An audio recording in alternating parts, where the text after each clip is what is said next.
Hello, I'm Dubes Kamala, the U.S. Ambassador to Indonesia. As we welcome the holy month of Ramadan, I extend my warmest greetings to all Indonesian friends who are observing this sacred time. Ramadan is a period for reflection, compassion, and unity, values that resonate deeply with all of us. May Ramadan bring blessings of peace and harmony to you and your families. Salamat menunaikan ibadah puasa.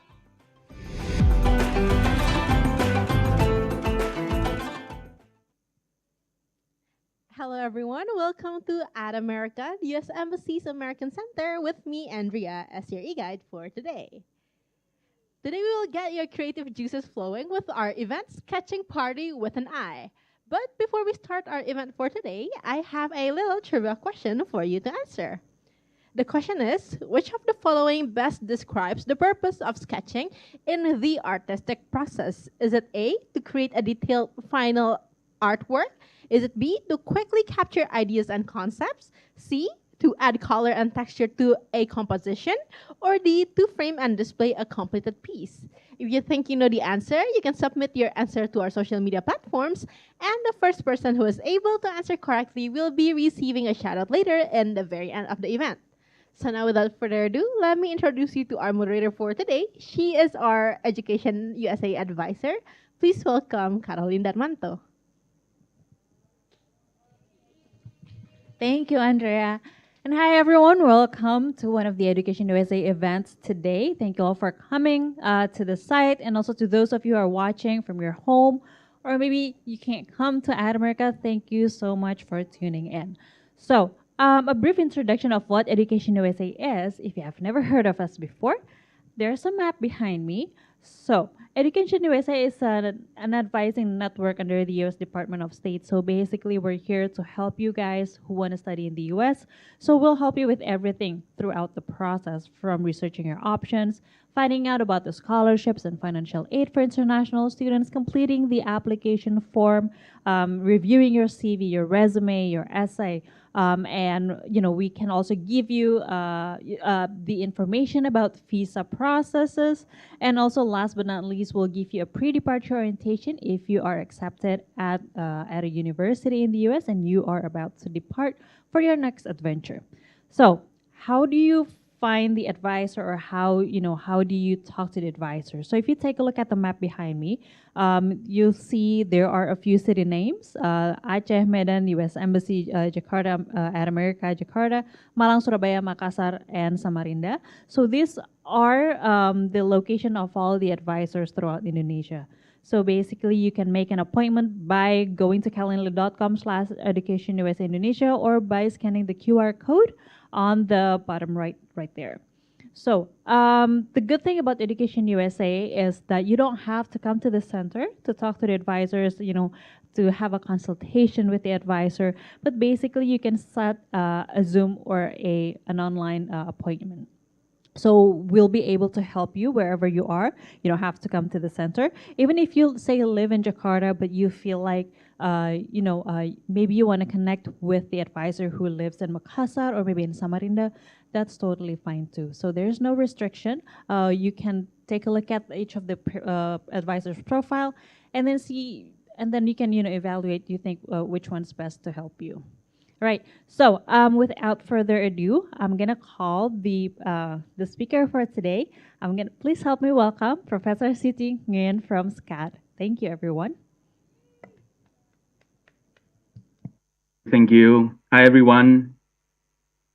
I'm hoping everyone can hear me okay. We're good. So, welcome to Sketching Party. My name is Chi-Thien Nguyen, and I am currently holding the position of Executive Creative Director for SCAD, Savannah College of Arts and Design. A little bit about myself as we go through this. I'm assuming the screen is sharing. Everybody can see my screen, yes? Great. So I started out just like you all at this very stage, looking for a university and further my studies.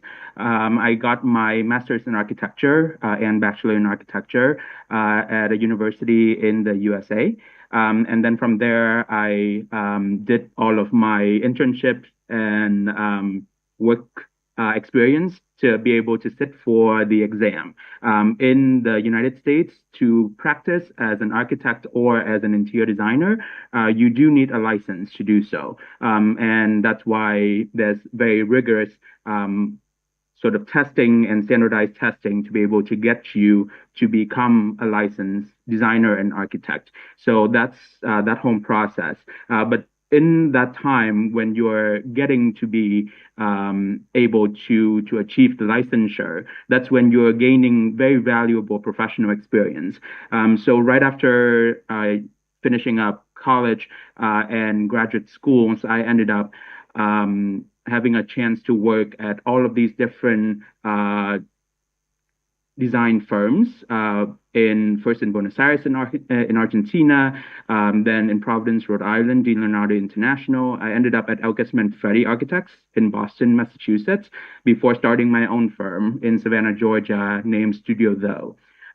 So with almost 15 years of experience, that's when SCAD reached out wanted me to join SCAD, the Savannah College of Arts and Design, as the chair of preservation design. And I think that that's the one thing that's really interesting about this institution for the kind of education that you'll be getting is from very much about practicing professionals. So all of my colleagues, other professors, faculty, are all coming from the same background as I do, where we bring very valuable real world application and experience to the classroom so that you are most prepared to go out there and conquer the world, as we say. So then I was assigned and appointed as chair of interior design, and most recently as the executive creative director for Savannah College of Arts and Design. So what does that mean? Executive creative director, I got a chance to work with a lot of different aspects of the university, from visual media, from branding, from graphic design, to actual video production, to actual interior design of a lot of the spaces. So I think that this also, I hope this gives you some kind of perspective in the kind of career path that an education in art and design can take you, because it doesn't have to be that you are just staying in the one path that you came in as, whether in architecture, whether in interior design, whether in animation. It's about design thinking and creative thinking. And all of that skills are very much transferable that you can then apply to a lot of different things. So a lot of people may say that I'm not trained in video production, I'm not trained in photography, but as the executive creative director, my job is to be able to oversee all of that production. So it's about understanding the vision of the university, understanding the mission of the university, and apply that to the world of visual and of graphics and of photography. So that's a really exciting part about how I was able to kind of started where I was thinking that I will be an architect and ended up where I am here. So in my time as a professional and still with my current practice in interior design and branding, we do a lot of work all over the world, from Asia, Middle East, to all over the United States. I don't know if any of you have been to Beijing, China, where you see Sunrise Kempinski here, one of our projects, where we got a chance to really help the government to create something that is extremely impressive, because the goal and the brief that the client gave us is for the APEC summit. So it's really about something that impress a world stage, not just, you know, for the tourists. So it was a really exciting project that we got to be involved with. Moving to the Grand Hyatt in Al Khobar. This is in the Kingdom of Saudi Arabia. So working again with a whole different culture, and getting a chance to really understand and learn from different perspectives and points of view as well. How do you incorporate a lot of the local flavors, but then bringing the sense of kind of global aesthetic to the city, because that was the brief that the client wanted to have. So it's still about this idea of celebrating the local culture and flavors, but also it's about modernity, it's about contemporary design, it's about bringing a new era to some place that is as traditional as KSA. And then, from that, we also got a chance to work on a lot of different other aspects of the market sectors, not just hospitality, but also in corporate, in workplace. A lot of our work is about giving an idea of hospitality to everything that we do. So when I say hospitality, I don't mean just hotels and resorts and restaurants. It's the idea of hospitality. It's the idea of how do you host people and make people feel welcome. So that can apply to every aspect of the building world, which, in this case is the global headquarters for BCG, Boston Consulting Group, one of the largest consulting firms globally.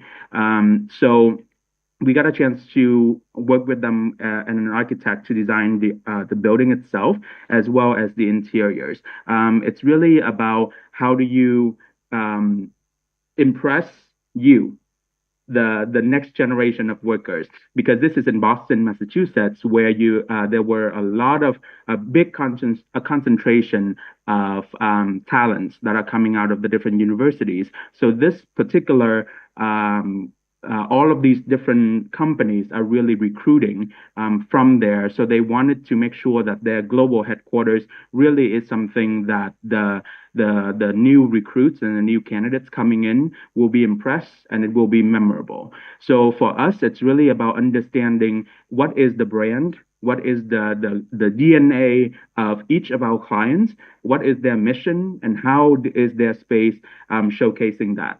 For BCG, the main thing is about connection. It's about creating something that is that reach out and connect with you, whether it's from their work or to, as I said, to you all, the new recruits. So one of the biggest features that we have for this 17-story building is the stairs that you're seeing in the top right corner there that connects all of these different floors all together to create this artery that allows for people to move freely, but also to help with connection between different teams as well.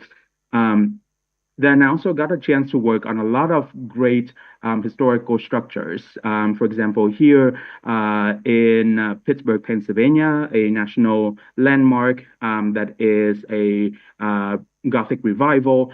And because it is a historic building, there's a lot of restrictions in how and what we can do within the interiors.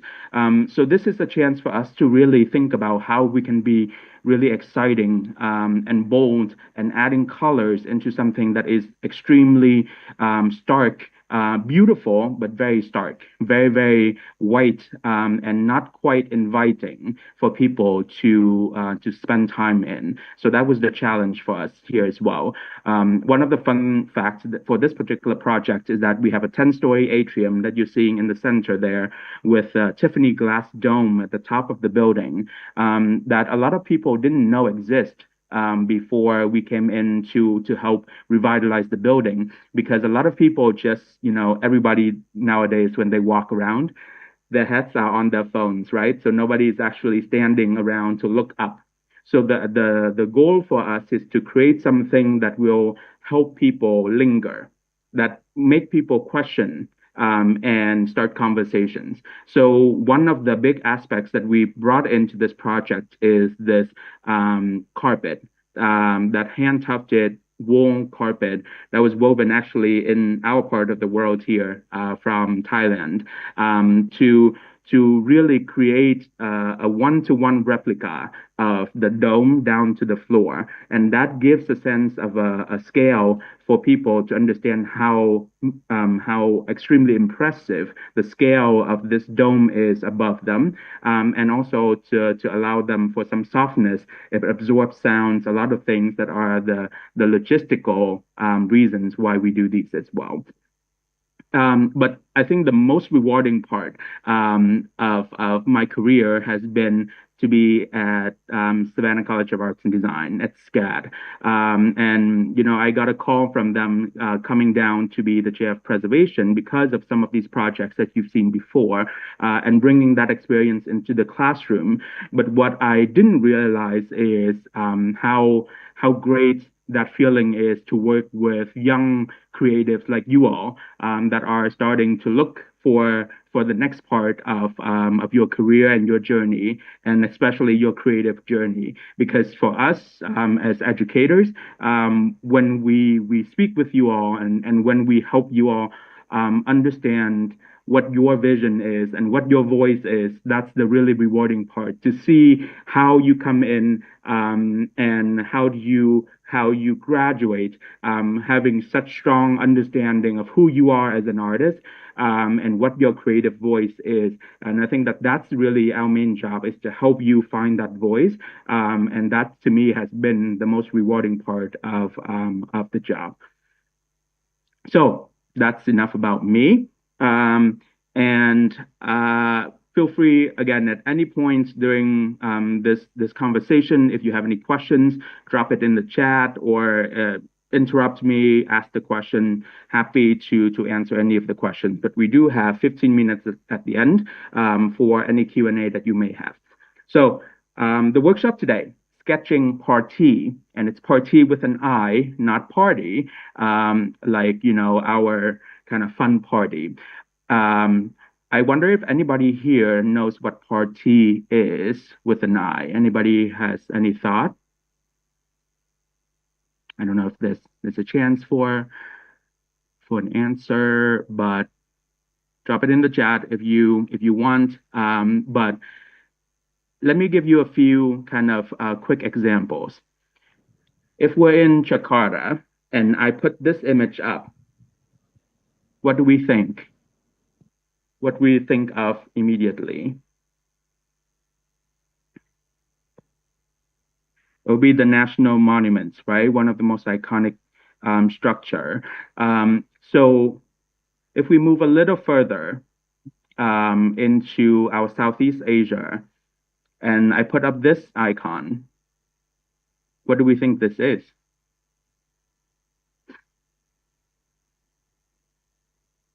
Marina Bay Sands, Singapore, right? And then slightly further onto a close by continent, and I've put this up.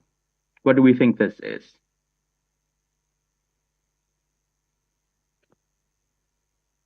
The Sydney Opera House, right? So why do I show you all this? Why is it important? Parti essentially is the central idea or concept of a design. It's really about how do you succinct down to the most basic aspect of a concept. How can it be iconic? How can it be recognizable? All of your ideas will come back to this idea of this Parti. The Parti is ultimately the guardrails. It's the Bible. It's the design manual that every design decisions will need to go back to. So with that said, it's also kind of create the idea of this can be your starting point or an organizing thought that guides your design process. So for example, if you have an adjective that you want to incorporate as one of the main DNA of your concept. And now when I say concept, it doesn't have to just be in architecture or in building. It can be graphic, it can be branding, it can be animation, it can be fashion, it can be anything. A design concept is truly just a starting point, but it's also something that you always go back to. A lot of time people think of concept as something that is very abstract and very, very out there. But in a way, the more that you can make things precise and executable, the more it will help you in the future. Because at that point, you can really help your clients, which a lot of us, when you are going into the creative field, you are going to be working for a client. So a lot of time you're not designing for yourself. You'll be designing for somebody who's paying for your service, right? So it's that idea of how do you help those people make a decision, right? So think of it as if I like blue and you like red, how can we agree on a color that works best, right? So if our concept, let's say, is the ocean, then clearly blue will work much better than red, right? So think of the concept as something that helps make decision. I always say it's a joke that if you can create a concept that 10 lawyers can agree on a paint color, then that's a successful concept. Okay? Does that make sense? I'm going to repeat that. 10 lawyers who never designed anything in their lives can agree on a paint color. That's a good design concept. Okay?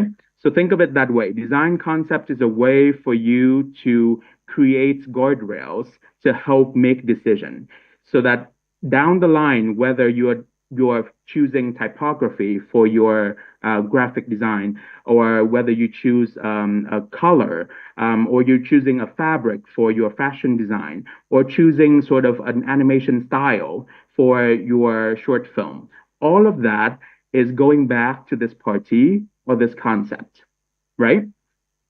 So it's the foundation upon which the whole project is going to be built upon, right? And then that's how you will be able to ensure consistency and coherence through the whole design process, so that at any point during your process, a lot of time the design concept and parti is really strong in the beginning, because that's when you really think about big picture. But then when you start to go into the details, it becomes less coherent, because you all of a sudden have a lot of different ideas that's going to start to come out as you develop your concept.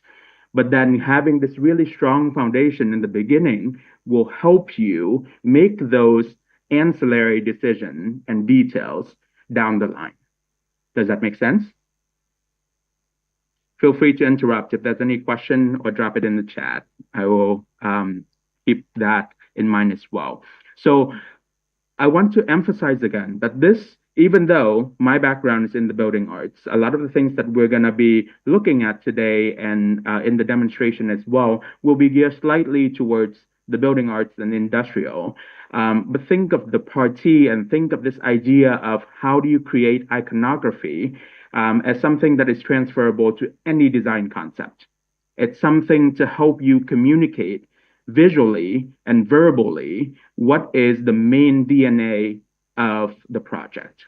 Okay? So let's see how that applies. Think of that design concept as that abstract vision that needs to become tangible. Tangible is the key aspect here. So a lot of times when we have these really grand design concepts, it's really, really hard for you to then bring it down to the idea of how can this be executable. So in the workshop today, we're going to work through a few strategies of how do you do that, whether it's about the words that you choose, whether it's about the kind of graphics that you use, or the kind of design thinking of moving from words to image to graphic, right? That's the point of the workshop for today. So let me give you an example. This is a project that our firms worked on for a restaurant. So this restaurant is an Italian restaurant. And in this part of the process, because our scope is designing both the branding as well as the interior design for the project, we wanted to create something that can make sure that everything is consistent and coherent throughout the home project. So we start first with the big idea, the main concept of the restaurant. As this is an Italian restaurant, we looked at kind of the idea of how do we incorporate Italian without being too cliche, being too overdone. There's a lot of Italian restaurant out there. How can we be a little different? So we came with the idea of la vetta. La vetta is the highest point of a mountain or a summit, right? So there's a saying in Italian that is "Sono alla vetta del mondo." I am on top of the world. So it's that sense of Italian pride that once you achieve something, you are now at the top of the mountain. You are at the top of your game. So we want to infuse this sense of pride and confidence of the owner and of this restaurant group to create something that is truly unique for the market by giving them the literal confidence of being on top of the world. So how do we translate this idea of La Vetta, of the summit, into actual executable of design concepts? And how does that look in interiors? How does it look in graphic? How does it look in branding? So we start out with exploring a few different ways that you can think about the summit of the mountain, right? So for example, in this one, we chose peak and valley. And again, throughout these slides, you will see that the way that we look at iconography and look at how does a concept represent really quickly to help understand the process here. So peak and valley is about contrast because when you're at the top of the mountain, there's the valley, right? So there's the highest point and there's the lowest point. And there's always that sense of contrast. So it's in a way, it's reaching out to multiple summits. So it's always this idea of reaching to the next summit that they can achieve. So it's not always about being content with being on the one mountain itself. It's about looking at the next challenge. So with that, we start to explore how does that look in terms of colors, in terms of breakdown of the aesthetic here. So when you're far away, when you look at a mountain, you would see a lot of greenery that's covering the mountain's tops itself. But when you start looking closer in the valleys, close to the ocean, close to the seafloor, you will see that the sea level, I meant, sorry, you see where civilization is, where cities start, where villages start, and the dynamic quality of that graphic, which you see here as you look closer, and you see this almost like mosaic of brightness and saturations and color. So from there, we start to translate that into interior spaces, right? So we start to look at, okay, can we do something that is much more green and much more monochromatic on the main floor, but in the sort of speakeasy and private dining rooms in the basement, we can explore something that is much more unexpected, something that is almost like the mosaic that we see in those fishing village there. So then we explore the second option, Mount Etna. So La Vetta is one mountain. So clearly, another option would be to put a mountain to it. Mount Etna is a active volcano in Italy. So we love that idea of the contrast between this stark quality of the mountain itself, but when the magma, the lava start to erupt, that kind of bright saturated red start to come out, and that contrast is extremely exciting for us. And that contrast itself is what we play here with the idea of glass and transparency versus opacity. Where do you see on the top floor can be much more this kind of rustic, rich colors and opaque when you go into the basement where the core of the volcano, you start to see this eruption of color, of transparency, of this idea of glass, right? So, and the third one that we explore with the story arc. The story arc tap into the idea of another way that we do a peak, a point of rising, right? So that idea of the summit is at the top of something. So here, when you think of a story arc, a story always have the build up part of it, the exposition. Rising action is when the different characters start to create conflicts, or things that will make the story more exciting until it reached to a breaking point, the climax. That's when the falling action and resolution begins. That's basically when everything starts to get resolved, on the conflicts get resolved, or people, start to fall in love. All of that kind of things happens in this second part of it. So it's always about this theatrical experience. Now, this is also coming from something that I love to talk about, is the idea of designing a restaurant as a theatrical experience. If you think about it, going to a restaurant, you have a captured audience for 2 hours. Very similar to going to the theater to watch a play, to watch a movie. And you try to escape all of the hustle of normal life, to escape into a place that is a fantasy, like a movie or a play or a musical. So going to a restaurant for a lot of people is similar that way, where you get a chance to kind of forget about what's happening out there. You maybe you are married with a child, and you can give that child to a babysitter for the night, and then the couple go out for a nice dinner together. That's an escape, right? So it's the idea of this very theatrical experience that can help the guests enjoy this moment of escapism.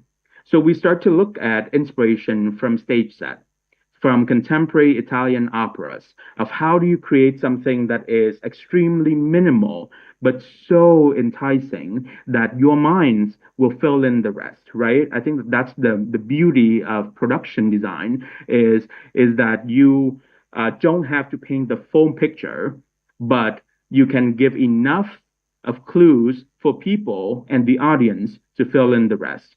And that's something that I also love as I talk and work with a lot of people from our production design team, and the production design program that we have here at SCAD as well. But to me, I think that that's the really fun part of this, which is very similar to what we're doing right now in the Parti aspect of it all, because it's really about succinct down to what is the core essential of something that is the concept.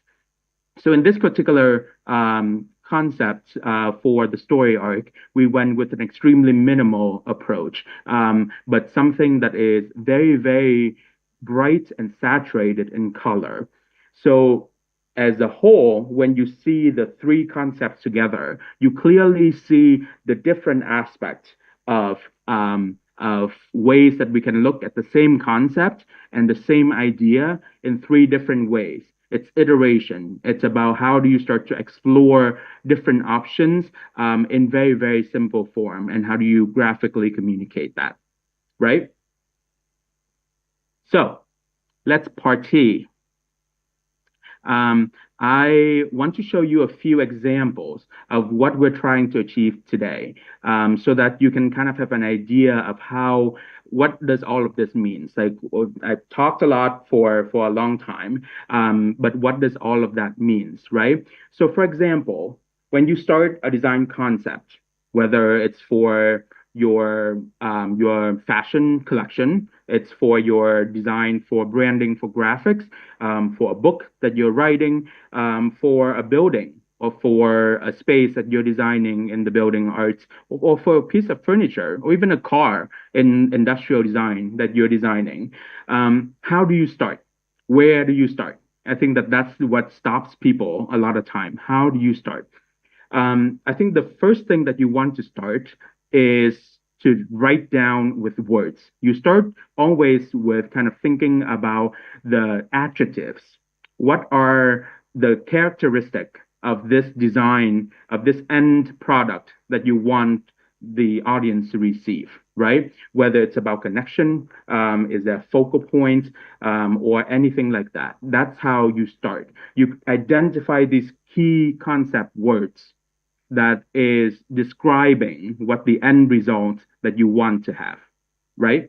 Then you start to find visual clues of how do you see that word translate into an actual image in your mind, right? So in this particular case, connection for this particular student that did this exercise with me was about a bridge, right? So for her, that connection and bridge is the way that she translates from the word to an image.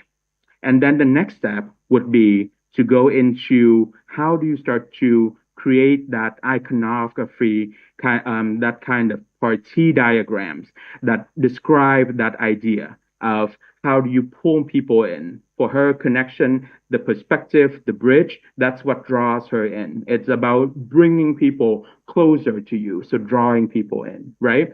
Or focal on the last one, where there's really about this idea of there's one point of attention that you want to bring people in. So it's about quick ways of how do you quickly design something purely based on words, right? And then how does this gonna help you in the future, in the next steps? These will become your main key ideas.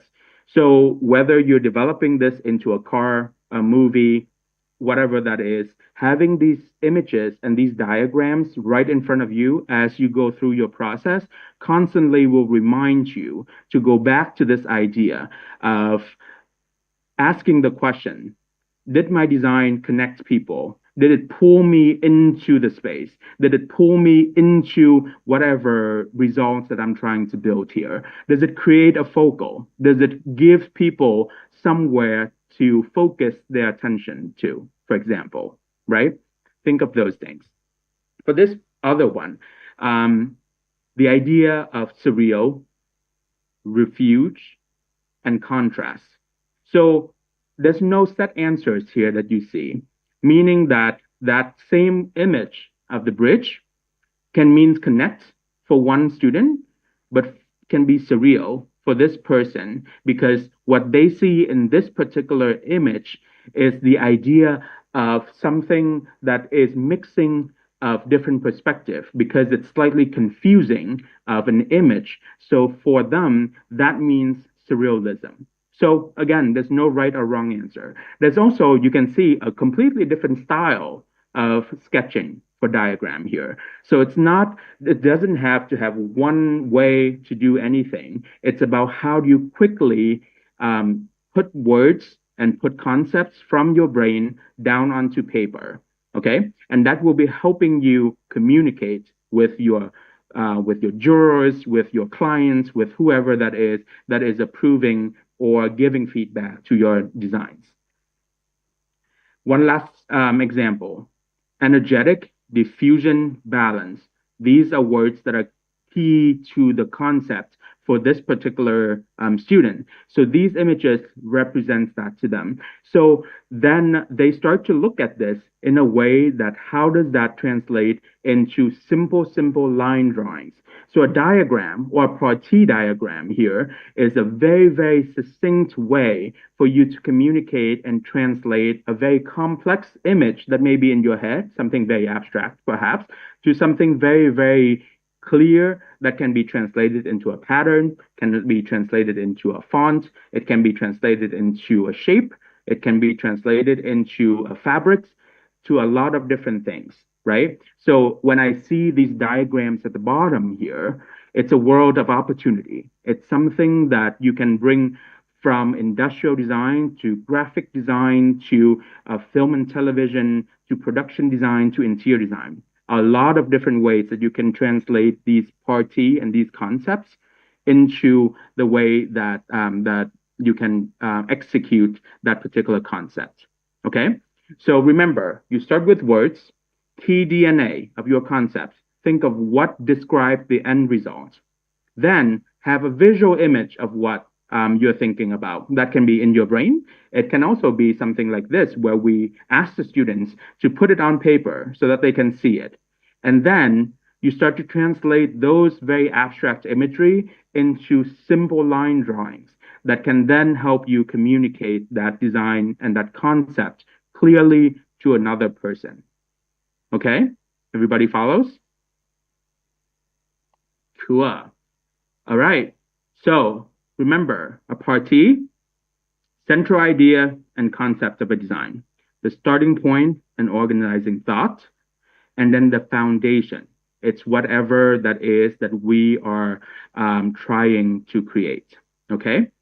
And this is completely transferable to any design discipline. Any design discipline. Words, visual, graphic. Okay? Words, visual, graphics. 3 simple steps. So with that, let's switch over to our quick demonstration. How are we doing on time? I think we can have a bit of about 10 minutes or so of a demonstration, and then we can go into Q&A. So start thinking of those questions. Drop it in the chat, whatever you're thinking, how you can communicate that, okay? So everybody see my demonstration screen here? Yes? Okay, I'm gonna move myself over a little bit. Okay, so there's a few tips and tricks in how we draw. I particularly, I think that I've shared the link to the type of pen that I love to use. So this particular pen here is the Pentel Sign pen, which I love. It's first of all, it's a felt tip. So you see that it's not a ballpoint or it's not even like a marker tip. It's a felt tip. So it feels almost like a brush. And why it's important is because it allows you to have a lot of control in the way that you draw.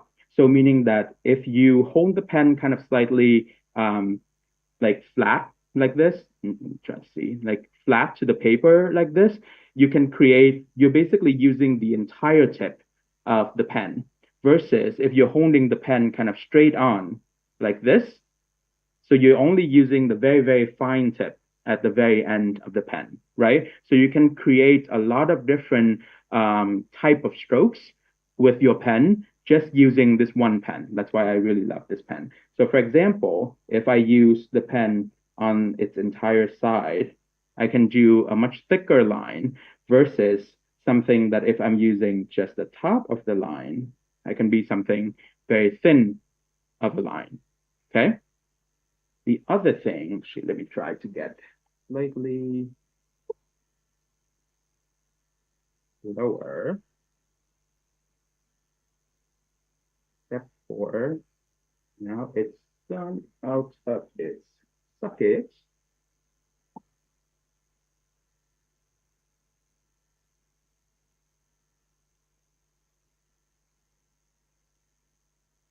Okay, well, we're gonna go with this. So one of the tip of drawing with pen and freehand for sketching here that I want to share with you all is try not to think of it as drawing a straight line, because this is what our brains do to our hand when we try to draw a straight line, right? When you try to be as straight as you can for a line, your line will never be very, very straight. It will end up always having this kind of slight arc, because that's how your wrist will move with the pen. So it's kind of like, or you're twisting your whole body to kind of try to make that a straight line, right? So you end up always with these kind of like lines that are not very straight and they start to bow. So think of it as drawing small sections of a line. So I ask that you practice with a graph paper. It's kind of a cheat there already, so you already have a guide. But if you're drawing on a blank piece of paper, like what I'm doing now, the way to think of it is that if you're drawing from here to here, don't look at the pen as you go. Look at the destination. It's kind of a philosophical way of thinking as well. So you're not really looking at where you are trying to go. You're looking at the destination where you're trying to go. You don't spend too much time thinking about all the obstacles that you have to go through to get to that destination, right? So think of it that way. If I'm going from here to here, look at that last point, my destination, where that is, and then don't try to run one direct straight line. Try to think of it as multiple smaller sections of line, right?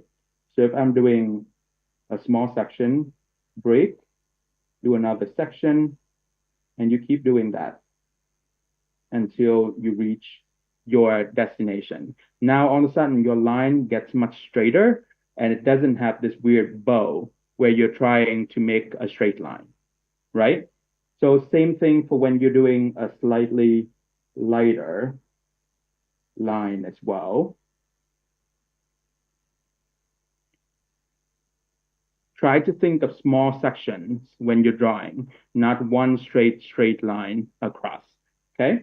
The other thing that you want to start to think about is that when you're trying to draw a completely straight line and try to be as straight as possible, your line will always kind of go in weird ways and it's never exactly straight. So what we as architects always think and draw and sketch is to have a slight swiggle. Like think of it like the way that I'm drawing here is my hand, my index finger slightly tap the top of the pen so that it kind of creates this almost like very small zigzag so that it doesn't try to be a straight line. So for example,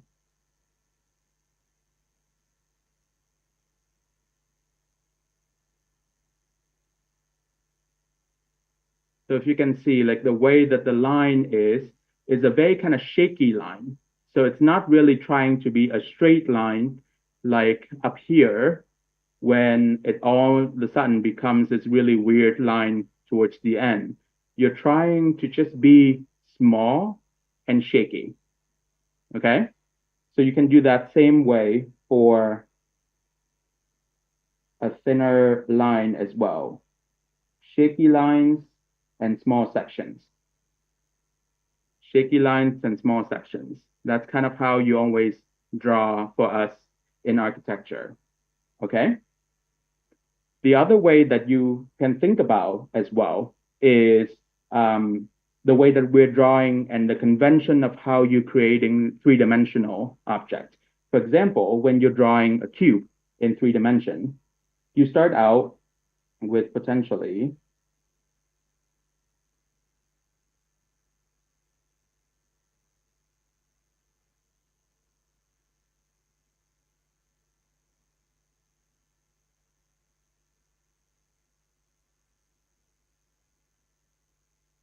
okay? So when you're drawing a cube, notice what I've done is that, again, all are short sections, shaky lines, and then extend your end corners beyond the corners. Because what happens when you try to meet the corner perfectly, it doesn't work because you always will have a slight overlap or something that may not meet it perfectly. And then so why try to do something perfect but end out imperfect, but doing it imperfect to start, right? It allows you to be freer and much more quicker in the way that you communicate and sketch ideas as well.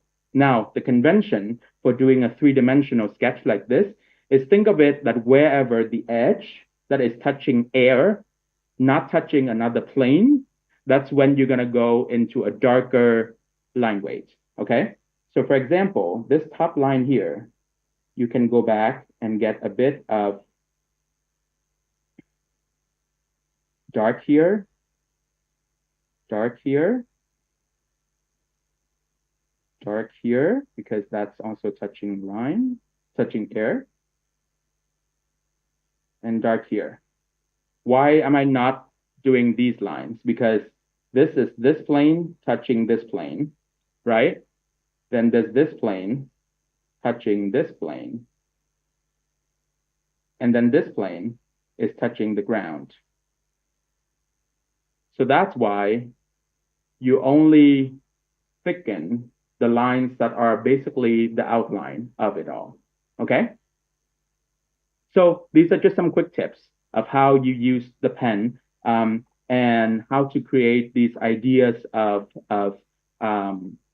of, of sketching in 3 dimensions. So for example, if my words is, let's say, this is when I usually ask people to give me a word to draw, but I'm just gonna create a word here. Let's say our word for the day is joy. How can you bring a joyful design into this? This can be anything, right? So when it says joy, let me start with kind of giving a bit of a framework for myself, right? So for me, joy is about togetherness. Joy is about sharing a meal with my family. It's about time with loved ones after a long day. So the image that's in my head already is this kind of like dinner table that have, you know, a bunch of different plates and people reaching, sitting and reaching and eating and sharing ideas and sharing stories.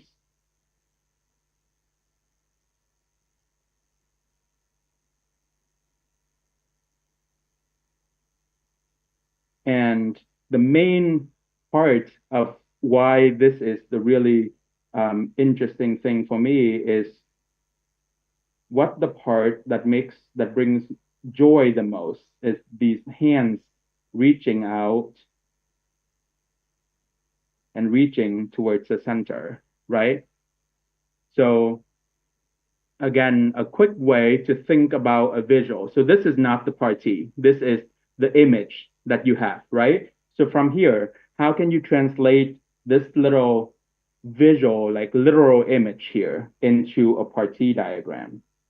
So let's say if you're trying to create something that is more executable, the idea here is that it's all reaching towards a center, right? So it's this centralized thought that is bringing all of it together. So to me, that is the core of it all, that you have this like central idea, this central moment that all of these different things comes to.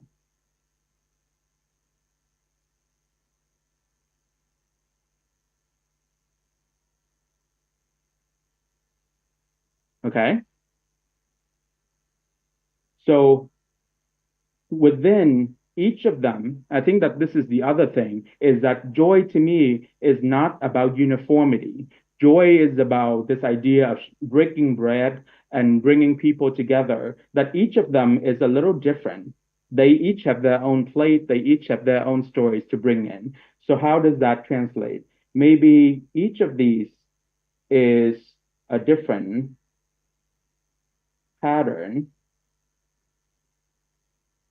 because to me, that's the joy part of it all, is to bring all of these different aspects together.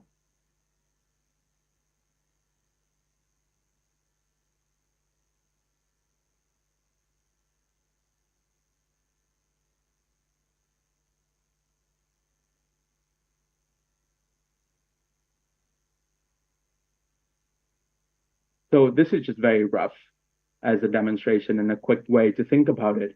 But if you can think about like that ultimately is one party, right? And then I can see this idea, this little diagram here can become a floor plan. This can be a logo. This can be a pattern for your new fabric. This can be the shape of, the new way that you're thinking of the dashboard on a car. It can be a pattern on your sneaker design. It's the way that you can do your motion media for the title sequence of your next film, right? There's a lot of different ways that this little kind of exercise can help you create quickly and communicate quickly your thinking and your design concept. Okay? So with that, I open up the floor for some questions.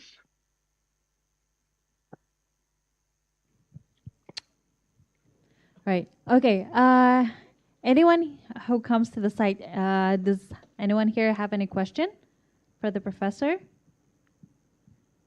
If you have, I mean, if you sketch something and you want to show that to the professor to get some feedback, that's perfectly fine too. He'd be happy to do so. Yeah. Mm-hmm. Yeah. Do you have a question? Okay. Thank you. Thank you for your presentation. I really appreciate it. So I have a question. As long as I know, art is different with design. Mm-hmm. Yeah, art is what I know. For example, is my self-expression, my freedom of my self-expression. Meanwhile, the design is based on what user needs or what our client needs.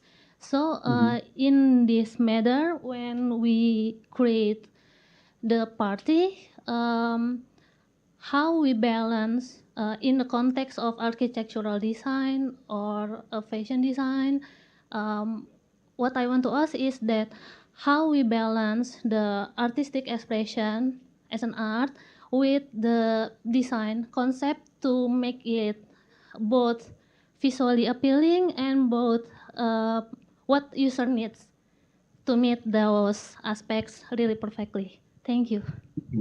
Of course.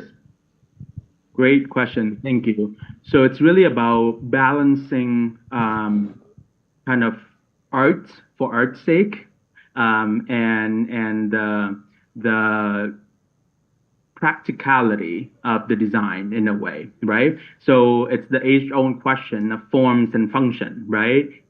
Does form follow function or the function follows form? And I think that's the age-old question. I think that the right balance is based on a lot of different things. The right balance is based on the kind of projects you're working on. Is this a project for yourself? Is this a project for commission, meaning is it for a client? Is this a project for a brand? Is it a project for an end user? Meaning that you're not designing for a particular client yet, but you're designing for a user. You're designing for, a consumer that will buy it at the end, right? So you should ask that question first. Is this just art for your own self-expression? Then you can do whatever you want. Now, the Parti still exists in that world is because as human, we have a lot of trains of thoughts. We don't think in a very linear line, right? Things come to us in very various ways, and things come to us at different times with different level of brilliance. So how do you keep a consistent line of thought throughout your whole process, whether it's a day for you to do a painting or 3 months for you to design the next car for yourself, right? Just for fun. It's something that helps you keep on track of that very original vision. Because yes, even though a lot of ideas come to us, but for us as creatives, instincts and gut reaction always is really great. Because from the beginning, that moment that we have that light bulb of like, this is the idea that I want to pursue, that's always is the best idea. The first idea is always going back to the gut reaction. It's kind of that very human instinct that helps us survive. Is that very first instinct is always the right one. So I always kind of encourage our students to think that way. To of course you iterate and you explore, but trust your gut a little bit, right? So with that, I think that you really try to think about the kind of projects, the kind of audience, the kind of user, and you find where that balance is. But even regardless of what is the right balance, the party purely is about helping you keeping track and cohesiveness throughout the process, right? So it's not about limiting your creativity or pushing one side of the balance more than the other. It's purely about communication and keeping you on track. Does that make sense? Did that answer your question? Great. Okay, that was a good question. Anyone else want to ask a question? Yeah, one more? Okay, great. Hello, Professor. I want to Yes. ask about how we can use the party to solve the user's problem. For example, if you are a UX designer, and then you are not building for a feature, but you are revamping a feature. Then there are some users' problem from the previous version of the feature, and then how we can use the party to solve the problem. Thank you. Of course. So again, think of this as the DNA of your solution, right? So whatever the end product is of what it takes shape, whether it's an app, whether it's UI UX, whether it's, shoes, whether it's fashion, whatever that end product is, this applies because there's always those particular DNA solution that you're trying to solve for in the beginning, right? So there's a question that you have, the problem, the challenge, whatever you're trying to solve for the user experience there, right? Whatever those particular concepts that you're thinking about to answer that challenge, that's how those line of thoughts becomes the DNA of the full solution.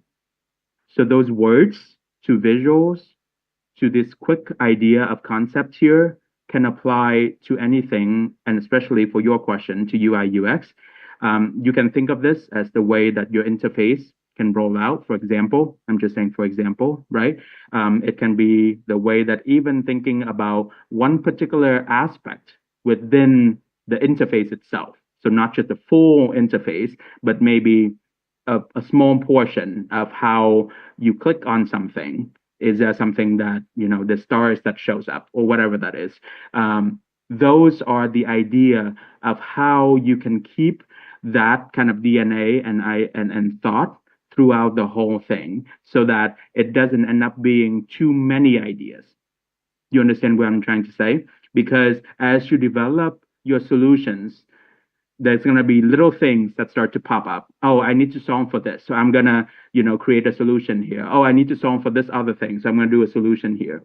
But did all of that stem from these maybe three words that I've created from the beginning, of these three parties that I've created in the beginning?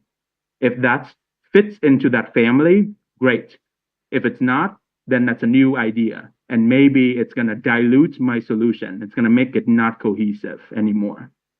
Okay? Does that make sense? Great. All right. Anyone else have any question, or maybe did you guys maybe sketch anything during the session and want to show it to the professor? Yes or no? It's okay. If you don't, it's all good. Okay. So one last question, perhaps, before we close the session today. All right. Siti, thank you so much. I think we have no further question for today. We really appreciate your time. I know it's late in the evening in Savannah. So I hope you have a good evening. And yeah, we hope to talk to you again soon. And I'm going to hand it over back to Andrea. Okay, thank you so much everyone for coming here today for the sketching party. I hope everyone learned something new. I hope everyone had fun. And earlier, before the event started, I asked a little trivia question. And the question was, which of the following best describes the purpose of sketching in the artistic process? And the answer is B, to quickly capture ideas and concept. Congratulations to Elhurst from Instagram for answering the question correctly. And if you think today's event was fun, please consider following us on social media. We are on Instagram, X, and Facebook, and we also have newsletter and a YouTube channel as well. So with that, we have reached the very end of today's event, everyone. Thank you so much for tuning in, and see you at the next At America event. Bye-bye.